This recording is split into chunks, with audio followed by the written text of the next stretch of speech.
Aleluia. Paz do Senhor Jesus, igreja, amém? Boa noite a todos, irmãos. Mais uma vez é um motivo de alegria estar com os irmãos na presença de Deus para ouvirmos a palavra de Deus. Aleluia. E como diz o pastor Douglas, no domingo nós estamos com a palavra, o nosso domingo ele é totalmente diferente. Nós ficamos um pouco apreensivos, temente, porque nós sabemos que é uma responsabilidade trazer a palavra de Deus, porque não é qualquer palavra que tem que ser ministrada, mas a palavra de Deus para a nossa vida, amém? E Deus nos deu uma palavra sobre um tema, e eu quero falar um pouquinho nisso, como falei de manhã, sobre o tema, volte para a prioridade certa. Vamos abrir nossas Bíblias? Ageu capítulo 1, como eu disse de manhã, há alguns meses eu tenho meditado numa revelação da palavra que Deus tem me dado, mas não foi essa, porque no dia que o pastor Ivanildo nos deu a oportunidade, eu orei ao Senhor, e conversando com um amado servo de Deus lá no meu serviço, em um momento da conversa que nós conversávamos, o Senhor confirmou e falou meu coração sobre essa palavra. Amém? Ageu capítulo 1, a minha versão tem como título, Ageu exorta o povo a reconstruir o templo. Vou estar lendo rapidamente todo esse capítulo, e nós vamos falar um pouquinho em cima deste capítulo. Diz assim a palavra do Senhor, Ageu capítulo 1, verso 1.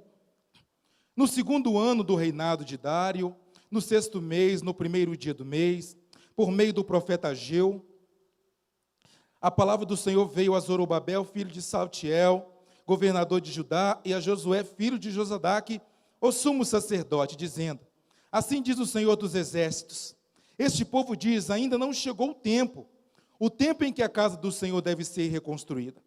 Por isso a palavra do Senhor veio por meio do profeta Ageu, dizendo, acaso é tempo de vocês morarem em casas luxuosas, enquanto este templo permanece em ruínas? Portanto, assim diz o Senhor dos exércitos, considerem o que tem acontecido com vocês. Vocês semearam muito e colheram pouco. Comem, mas isso não chega para matar a fome. Bebe, mas isso não dá para ficarem satisfeitos. Põem roupas, mas ninguém se aquece. E o que recebe salário, recebe para colocá-lo numa sacola furada. Assim diz o Senhor dos exércitos, considerem o que tem acontecido com vocês. Vão até o monte, tragam madeira e reconstruam um templo. Dele me agradarei e serei glorificado, diz o Senhor. Vocês esperavam que fosse muito, mas o que veio foi pouco. E esse pouco, quando levaram para casa, eu o dissipei com um sopro. Por quê? Pergunta o Senhor dos exércitos. Porque o meu templo permanece em ruínas, enquanto cada um de vocês correm por causa da sua própria casa. Por isso o céu retém o seu orvalho e a terra não produz os seus frutos. Fiz vinha seca sobre a terra e sobre os montes e sobre o cereal e sobre o vinho e sobre o azeite e sobre o que o solo produz, sobre as pessoas, sobre os animais e sobre todo o trabalho das mãos. Então Zorobabel, filho de Selatiel, e Josué, filho de Josadaque, o sumo sacerdote, e todo o remanescente do povo atenderam a voz do Senhor, seu Deus, e as palavras do profeta Ageu, as quais o Senhor, seu Deus, havia ordenado que eles dissessem. E o povo temeu diante do Senhor. Então Ageu, o enviado do Senhor, falou ao povo segundo a mensagem do Senhor, dizendo, eu estou com vocês, diz o Senhor. O Senhor despertou o espírito de Zorobabel, filho de Salatiel, governador de Judá, e o espírito de Josué, filho de Josadaque, o sumo sacerdote, e o espírito de todo o remanescente do povo. Eles vieram e começaram a trabalhar no templo do Senhor dos exércitos, seu Deus. Era o 24º dia do sexto mês do segundo ano do reinado de Dário. Fecha seus olhos. Pai, Deus de amor, Deus de poder, Deus de glória, Deus de maravilha e vitória, aqui estou, Jesus, mais uma vez diante da tua bendita e amada igreja, diante da tua palavra, para trazer a tua palavra a teu povo. E eu peço ao Senhor, que já está aqui no nosso meio através do seu Espírito Santo, que o Senhor venha continuar agindo, pois o Senhor já está agindo na vida de cada irmão aqui. Como foi louvado, o Senhor está no controle deste culto. O Senhor está no controle desta igreja. O Senhor está no controle das nossas vidas. Ô Espírito Santo, eu te peço, meu amigo, meu Senhor, que o Senhor venha cooperar conosco, operando sinais, prodígios, maravilha. Diminua eu para que tu cresça, Senhor. Coloca as tuas palavras nos meus lábios e fale com a tua igreja. É o que eu te peço, crendo e já te agradecendo por tudo. No nome de Jesus, amém. Amém, igreja, amados? Como eu falei aqui, eu quero trazer uma palavra rápida, mas objetiva sobre o tema. Volte para a prioridade certa. Aqui nós acabamos de ler uma passagem que conta quando o povo judeu novamente, depois de algum período exilado na Babilônia, volta para Jerusalém. E esse povo que veio nessa leva voltaram com um propósito, com uma prioridade. E a prioridade deles era reconstruir o templo do Senhor que tinha sido destruído na invasão dos babilônios. Agora eles voltam e começam a fortalecer e reedificar os fundamentos da casa do Senhor. E lá em Esdras diz que quando eles colocaram os alicerces, os mais novos que voltaram glorificavam de alegria, porque estavam fazendo aquilo que Deus tinha os ordenado. Mas os mais antigos, diz a Bíblia, que eles choravam, porque aquele templo não seria nada igual ao templo que fora destruído, ao templo de Salomão. Mas eles começaram a edificar, eles começaram a colocar em ordem aquilo que o Senhor tinha por prioridade. E meditando nesse texto de Ageu, capítulo 1, o Senhor trouxe algumas lições para a minha, para a sua vida. Algumas lições para mim, para você, líder, servo de Deus, que exerce a liderança, e também para nós, povo de Deus. E a primeira lição que o Senhor trouxe ao meu coração se encontra no verso 1, que diz assim: no 2º ano do reinado de Dário, no 6º mês, no 1º dia do mês, por meio do profeta Ageu, a palavra do Senhor veio a Zorobabel, filho de Saltiel, o governador de Judá, e a Josué, filho de Josadaque, o sumo sacerdote, dizendo: assim diz o Senhor dos exércitos, este povo diz, ainda não chegou o tempo em que a casa do Senhor deve ser edificada. E a primeira lição que Deus trouxe no meu coração é que, como líderes, pastores, que exercem liderança, não só pastores, mas servos de Deus, que aqui estão, que exercem liderança sobre o povo, sobre um grupo de pessoas. Você lá no seu lar, no seu casamento, ou na sua empresa, você que exerce liderança, cabe a nós líderes instruir as pessoas na prioridade certa. Cabe a nós, como cristãos, instruir a igreja nas prioridades certas. Deus levantou o profeta para dar uma palavra àqueles líderes que eram essencial, governador e sumo sacerdote. Eles eram a autoridade do povo. Porque o povo, por causa da perseguição dos seus inimigos, que está lá em Esdras, capítulo 4, do verso 1 em diante, você vai ver, quando eles firmaram o fundamento da casa do Senhor, aqueles que foram mandados para lá em Samaria, eles viram que eles estavam reedificando o templo, e eles começaram a perturbar, eles começaram a perseguir, eles começaram a incomodar aquele povo para que eles viessem parar. Abra sua Bíblia em Esdras rapidamente. Esdras capítulo 4. Diz assim, verso 1. Quando os adversários de Judá e Benjamim ouviram que os que haviam voltado do cativeiro estavam reconstruindo o templo ao Senhor, Deus de Israel, aproximaram-se de Zorobabel e dos chefes de famílias e lhes disseram: deixe-nos ajudar na construção, porque buscamos o mesmo Deus que vocês buscam. Já temos oferecido sacrifícios a Ele desde os dias de Esarhadon, rei da Síria, que nos fez vir para este lugar. Porém Zorobabel Josué e os outros chefes da família de Israel responderam: vocês não têm nada a ver conosco na construção do templo ao nosso Deus. Nós mesmos sozinhos vamos construí-lo ao Senhor, Deus de Israel, como Ciro, rei da Pérsia, nos ordenou. Olha o que diz o verso 4.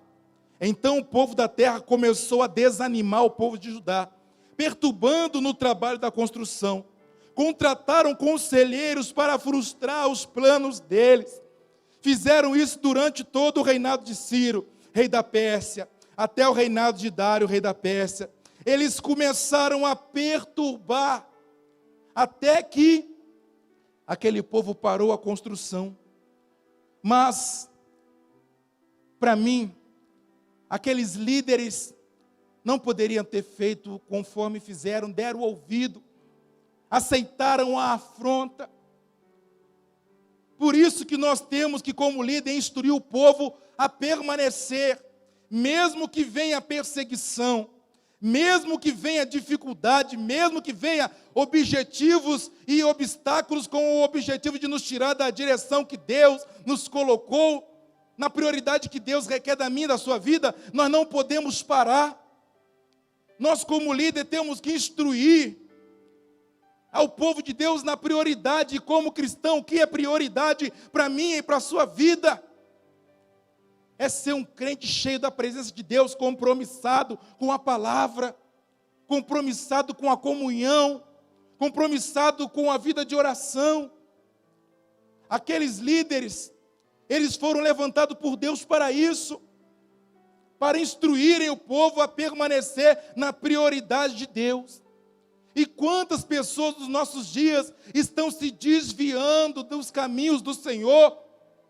Quantas pessoas dos nossos dias estão na presença do Senhor, mas ainda não tiveram um encontro verdadeiro com Cristo, por falta de conhecimento da palavra de Deus? Por causa que, infelizmente, muitas das vezes nós não instruímos e incentivamos eles a permanecer na prioridade. Essa palavra, primeiramente, é para mim. Quantas famílias, quantos casamentos têm sido destruídos porque não está tendo prioridade nas coisas de Deus dentro do seu lar. Às vezes preferiam ficar mais tempo na televisão, assistindo uma série na Netflix, do que chamarmos as nossas esposas, nossos filhos e tirar um momento de um culto doméstico, tirar um momento de oração e jejum, tirar um momento de santificação da nossa casa, do nosso casamento. Diabo, ele está aí para roubar, para matar e destruir, ele está aí para tirar paz, ele está aí para trazer divórcio, ele está aí para trazer discórdia. Por isso, temos que priorizar a palavra de Deus, a comunhão com o Espírito Santo. Nós temos que priorizar uma vida de santidade, sim. Nós temos que ser crente de verdade, sim. Nos dias de hoje, no século 21, viver uma vida íntima com Cristo, todo dia, todo momento. Então, como a palavra está nos orientando, que nós devemos ensinar a nossas esposas, marido, porque nós somos responsáveis pela vida espiritual das nossas esposas. Nós somos sacerdote do nosso lar. Nós somos responsáveis por instruir os nossos filhos na palavra de Deus, no conhecimento. Nós somos responsáveis pelo caráter dos nossos filhos, do nosso casamento, das nossas esposas. Quantos pais não querem corrigir os filhos, porque fala que não pode botar de castigo, não pode bater, não pode dar uma palmada, tem que deixar o filho fazer o que quer. Não, tem nada a ver isso não. E crescem e vão para o mundo, e cresce, não quer saber de Deus, e cresce e começa a xingar o pai e a mãe, porque não tem limite, não está tendo prioridade em ensinar. Aleluia.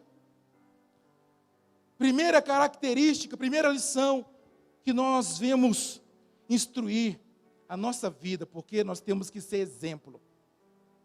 Primeiramente, nós temos que ser exemplo, dentro da nossa casa, no nosso trabalho. Primeiramente, nós temos que ser exemplo na nossa igreja. Primeiramente, nós temos que ser exemplo, porque não adianta eu pregar e não viver. Não adianta eu querer instruir as pessoas e não estar de acordo com a palavra de Deus. Pastores, obreiros, líderes, que nós vamos ensinar as pessoas na prioridade certa. E qual é a prioridade certa? É que Jesus tem que estar sempre no centro da nossa casa. Que Jesus tem que estar sempre no centro da nossa vida. Que tudo que nós fazemos tem que glorificar o nome do Senhor Jesus. Que a nossa conduta tem que glorificar o nome de Jesus. Que as pessoas olhem para nós e vejam um servo de Deus, uma serva de Deus, um homem de Deus, uma mulher de Deus. Mas é necessário conhecer. E a Bíblia fala lá em Oséias que o povo tem sido destruído por falta de conhecimento do quê? Da palavra, da verdade. Jesus fala que conhecereis a verdade libertará. E se o Filho vos libertar verdadeiramente, sereis livres. Não tem como ser libertos, não ouvirmos a verdade. Quando o pastor, quando o seu líder te dá uma palavra dura, receba com alegria, porque ele está sendo instrumento de Deus para a sua vida, para te instruir no caminho certo, no caminho do Senhor. Não endureça o seu coração como for repreendido pelo Senhor, porque o Senhor corrige aqueles que amam, aqueles que são seus. E se você tem feito errado, se Deus está chamando sua atenção a voltar à prioridade certa nessa noite, é porque Ele te ama. Aquele povo, por causa da perseguição, eles deixaram de fazer o que era prioridade e começaram a se voltar para priorizar mais as suas necessidades. E nos dias de hoje não é diferente. Quantas pessoas não estão preocupadas com a vida de santidade, com a vida de dependência de Deus, com a vida cheia do Espírito Santo, mas estão preocupados com ter, com possuir. Não é errado, no momento que Deus está sendo glorificado em primeiro lugar na sua vida. Não é errado você querer o melhor para sua esposa, não. Não é errado você querer o melhor para o seu esposo, não. Para a sua família, não. Dar uma boa condição financeira, não. Mas o que está acontecendo? Estão invertendo os valores, estão preocupando mais com as coisas materiais, com as coisas terrenas, do que com as coisas de Deus. Deus chamou o pastor para quê? Para ganhar almas, para pregar o evangelho, para que através da sua vida a pessoa seja liberta, transformada. Você que prega a palavra de Deus, Deus te chamou para ganhar almas, para ir por todo mundo e pregar o evangelho. Mas é necessário ter prioridade, vida com Deus, intimidade com Deus, para que isso venha acontecer, porque nós apenas falamos, mas quem convence do pecado, da justiça, do juízo, é o Espírito Santo. Quem muda o coração e as atitudes das pessoas é o Espírito Santo. Aleluia. Segunda lição, não podemos deixar a prioridade de Deus por causa da oposição. Eles deixaram, como diz aqui, verso 2 em diante: assim diz o Senhor dos Exércitos, este povo diz,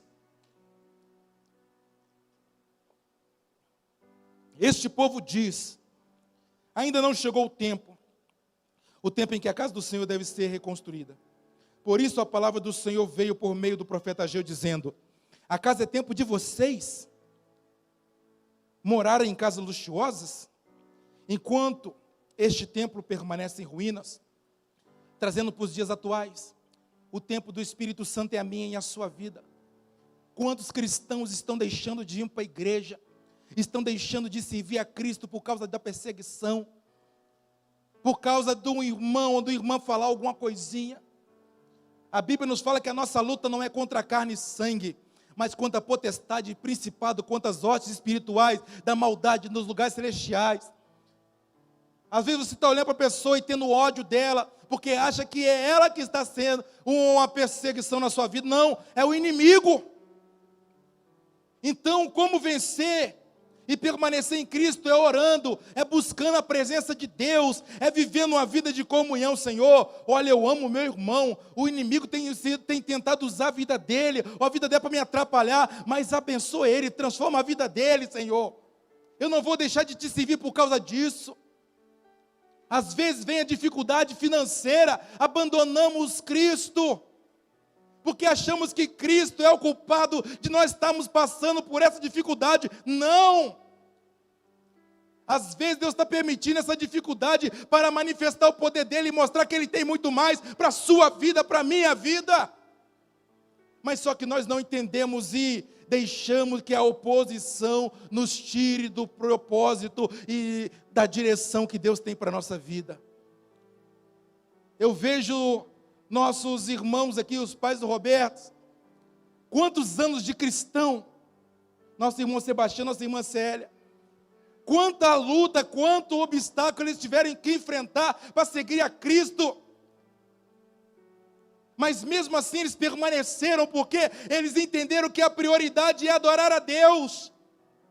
A prioridade é servir a Cristo, e que também tem muitos homens que têm 30, 40 anos de cristãos, que entenderam que não é a perseguição, não é a dificuldade, não é o obstáculo que vai te tirar da presença de Deus, porque eles têm uma prioridade, é servir Jesus até Ele voltar para buscar a sua igreja. E Jesus quer que você faça parte disso. Por isso, meu amado irmão, minha amada irmã, não deixe a prioridade de Deus por causa da oposição.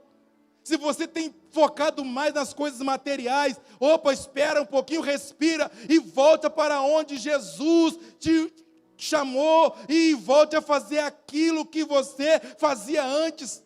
Como diz a palavra à igreja de Éfeso, lembra onde caíste e te arrependa-te, volta-te e faça as primeiras obras. Lembra aonde foi que você deixou aquela vida de intimidade com Deus, de comunhão, e por quê? Se arrepende, porque é pecado. Você deixar o primeiro amor. Se arrepende e volte a praticar as primeiras obras, porque Jesus está voltando para buscar uma igreja santa, ao qual você faz parte.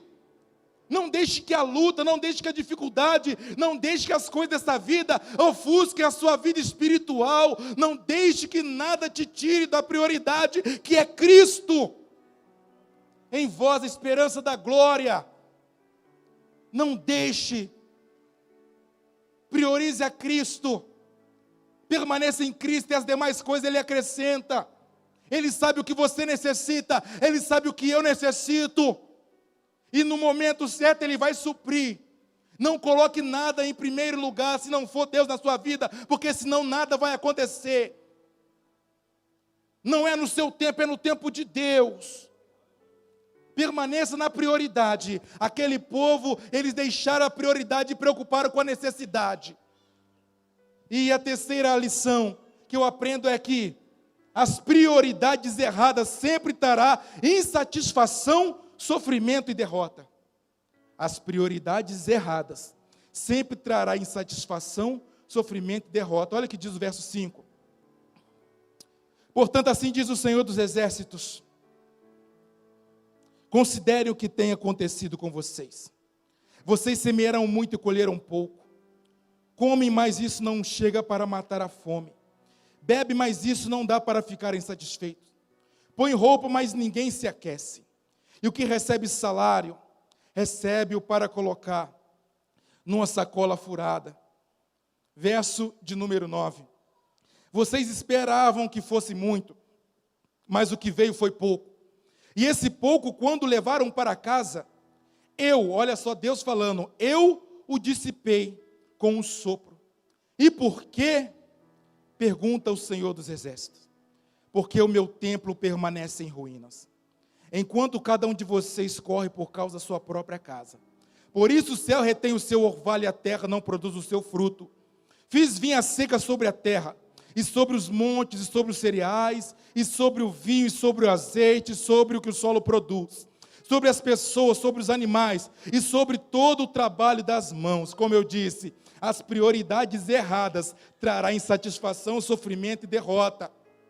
Aquele povo estava priorizando o que era supérfluo, o que não era prioritário. E com isso eles escolheram, porque tudo aquilo que o homem plantar, isso também ceifará. Eles estavam colhendo o quê? Por mais que tinham casas bonitas, por mais que tinham o que comer, o que beber, por mais que tinham aquilo que era bom aos seus olhos, entre aspas, eles não tinham a verdadeira satisfação. Eles não tinham a verdadeira paz, a verdadeira alegria, a verdadeira felicidade. Por quê? a prioridade do povo estava voltada para as coisas materiais e não para as coisas espirituais. Por causa de priorizar mais as coisas materiais, terreno, o povo não tinha satisfação, porque a verdadeira satisfação só tem quem tem Jesus como Senhor, governador, condutor, direcionador da sua vida. Sem Jesus não tem felicidade verdadeira, sem Jesus não tem paz completa. Jesus fala em Mateus 11, 28, venham a mim todos que estão cansados, oprimidos, sobrecarregados, e eu vos aliviarei. Aprendei de mim, encontrará descanso para vossas almas, porque o jugo dele é suave, o fardo dele é leve. Somente Jesus pode dar a paz e a alegria que você precisa. O mundo, as coisas materiais, ele até ajuda, mas não te dá a verdadeira paz. Quantas pessoas são ricas, quantas pessoas têm uma condição financeira muito abastada, mas não têm paz para deitar sua cabeça no travesseiro e dormir uma noite de sono tranquila, sem depender de remédios para dormir, calmante, antidepressivo, porque tem tudo, mas não tem nada, não tem Jesus.